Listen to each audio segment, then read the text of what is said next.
According to Amanda Peterson Beadle, in her article on teen pregnancies, researchers at the University of Washington in Seattle found that teenagers who received some type of comprehensive sex education were 60% less likely to get pregnant or get someone else pregnant. There is a big debate whether or not sex ed should be taught in schools, with many claiming it is a parent's responsibility to educate their children, and feel that the parents who want it taught in schools are shirking their responsibilities. The truth, as always, lies somewhere in between. There are two sides to the argument, which I will be referring to as pro-education, those who feel that sex education should be taught in schools, and, for the sake of this discussion, anti-education, which are those who feel that sex education is up to the parents and should be taught and discussed in the home. The pro-education side feels that with a good education, teens will be better prepared, know the consequences and dangers of being sexually active. They believe that parents are not experts in the reproductive systems, sexually transmitted diseases, and how pregnancy works. This kind of in-depth and expertly given education better prepares teens so when they do become active, they know the proper precautions and even if they choose to stay abstinent. The main thing that pro-education side believes is that teens are going to become sexually active, and it is better to prepare them than to let them figuratively stumble out on their own, not knowing what they can be getting themselves into. The anti-education side argues that sex education gives teens permission to have sex and become sexually active. They point to overly sexualized TV shows and movies as proof that there is more of an emphasis and even encouragement for kids to start becoming sexually active younger and younger. This group suggests that it is because of these shows, especially reality shows that feature pregnant teenagers, that becoming sexually active is more socially acceptable, and you can even become an outcast if you are still a virgin. The anti-education side also feels that it is inappropriate for such an intimate conversation to be had by someone other than the teen's parents. There are, of course, issues with both sides of the arguments. The issues with the anti-education side of the argument is that while it might be true for some, not all parents are experts on sexual education and won't know how to answer some of the difficult questions asked by their teens. Another issue is that most parents feel that the conversation is just too awkward to have, so they avoid it or offer the bare minimum amount of information to their teens, and that's if they talk to them at all. Or they wait until it's too late to bring up the subject where the teen is already sexually active and has been at risk for teen pregnancy and sexually transmitted diseases for quite some time. The issues with the pro-education side is that the class might not be a comprehensive one, and is more likely to be a one-time seminar that barely touches on the subject and has the teacher just as embarrassed as their students who are probably hearing some of these terms for the first time, and more likely have not seen pictures of the reproductive system. They might have seen plenty of love scenes in movies or on TV, but seeing the actual parts and discussing what they do for the first time can be very shocking, and by the time the shock has worn off to really comprehend what is being taught, the class is over. This kind of setting can not only be awkward for the teacher, but it can also be very awkward for the students. Whether or not the classes are combined or co-ed, split into male and female, the whole setting can be rather unnerving for the student.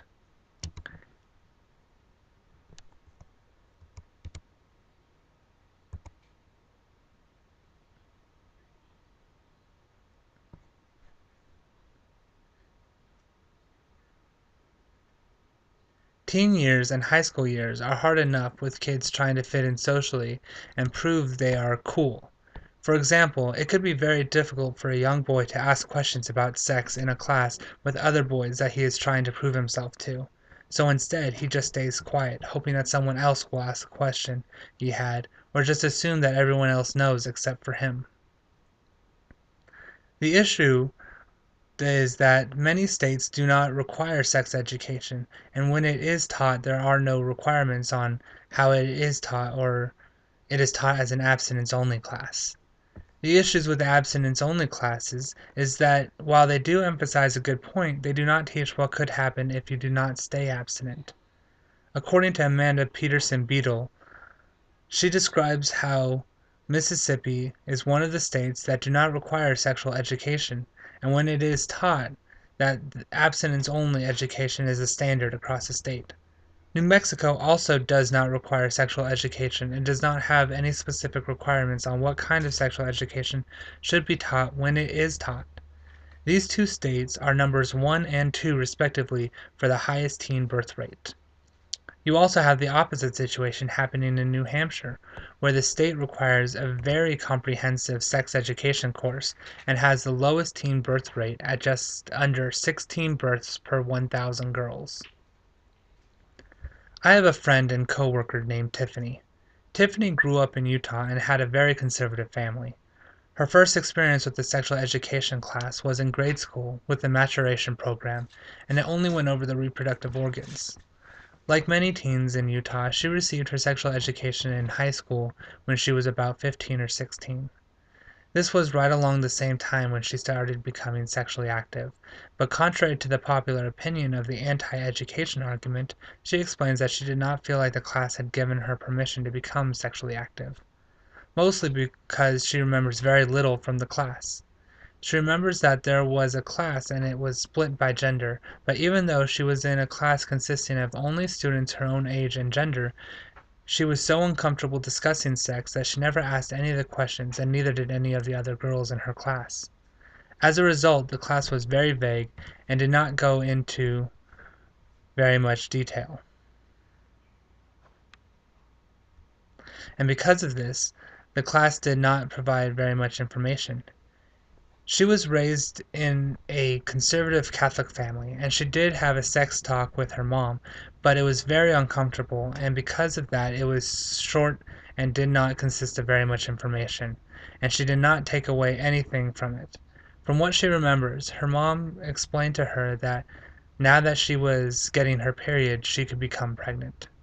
It might have consisted of more, but because both she and her mother were uncomfortable discussing sex, that is where it ended.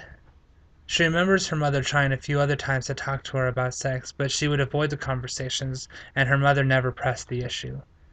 This lack of information and education Tiffany received meant that she did not know exactly how risky it was to have sex without protection, and she had no idea just how many different types of contraceptives that are available. And because of this, Tiffany did not practice safe sex and got pregnant when she was 19, thinking it could never happen to her. Both the pro-education and anti-education sides would look at this scenario and point blame at the other. The pro-education side can point to the fact that she did not receive any information from her parents, and that because of the awkwardness and uncomfortableness of the situation, a comprehensive discussion never took place. The anti-education side can point to the fact that she did attend a sexual education class in high school, and the information provided still did not educate her to a level where she was aware of the risks, pregnancy, and diseases, and the contraceptives that could keep both her and her partners safe, and that maybe because of the class she thought it was okay to become sexually active. Even though the more information someone has, the better prepared they are, the information does not need to be extremely in-depth and comprehensive for it to be effective. I have another friend named Amber, who also grew up in Utah and had a similar upbringing to Tiffany. She recalls the sexual education classes she had when she was in high school, and her mother also never talked to her about contraceptives or the risks involved in becoming sexually active. Although contrary to Tiffany's scenario, Amber's sexual education class had a focus on sexually transmitted diseases.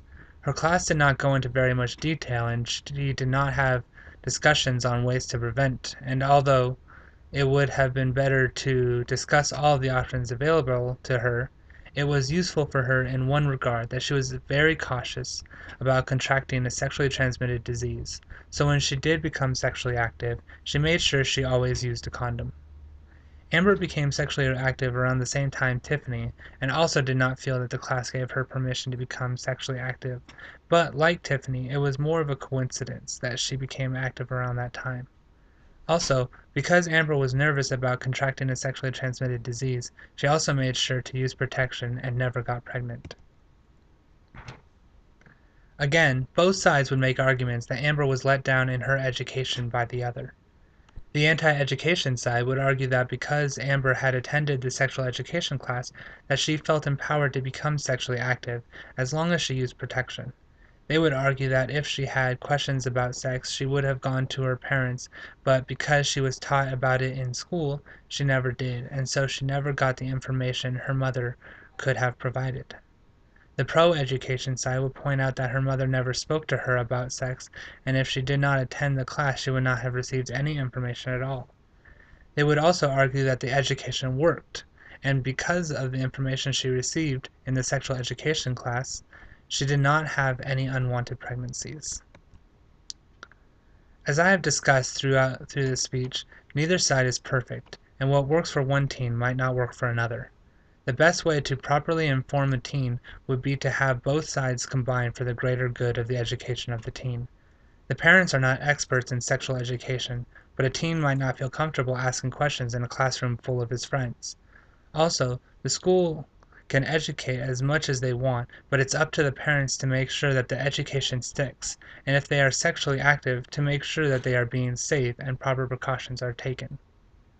Sexual education should be taught in schools, and not all parents are experts on the reproductive systems, contraceptives, and sexually transmitted diseases, although it's not the school's responsibility to prevent sexually transmitted diseases and teen pregnancies.